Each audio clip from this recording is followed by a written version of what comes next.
केहू नखियनी हारिबाना। मैया हो नैया हमारे नदिया बीच खाड़िबा, केहू नखियनी हारिबाना।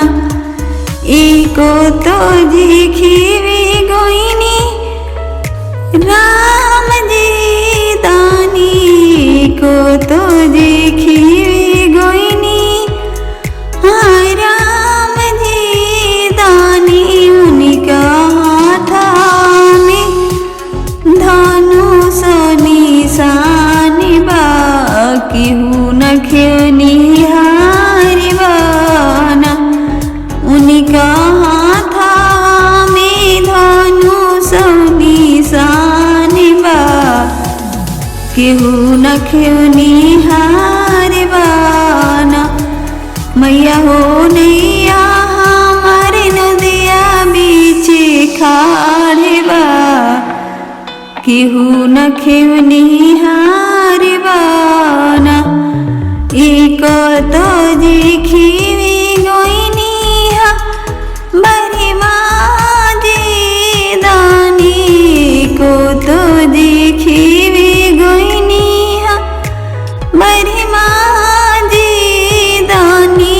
उनका हाथवा में बेदावा निशानिबा, केहू नखियनी हारिबाना। उनका हाथवा में बेदावा निशानिबा, केहू नखियनी हारिबाना। मैया हो नैया हमारे नदिया बीच खाड़िबा, केहू नखियनी हारिबाना। एको तो दिखिबी गोइनी विष्णु जी दानी। उनका हाथवा में चक्र निशानिबा, केहू नखियनी हारिबाना। उनका हाथवा में चक्र निशानिबा, केहू नखियनी हारिबाना। मैया हो नैया हमारे नदिया बीच खाड़िबा, केहू नखियनी हारिबाना। मैया हो नैया हमारे नदिया बीच खाड़िबा, केहू नखियनी हारिबाना।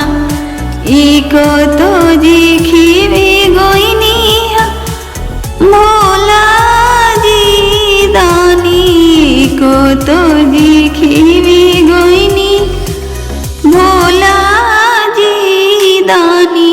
उनका हाथवा में डमरू निशानिबा, केहू नखियनी हारिबाना।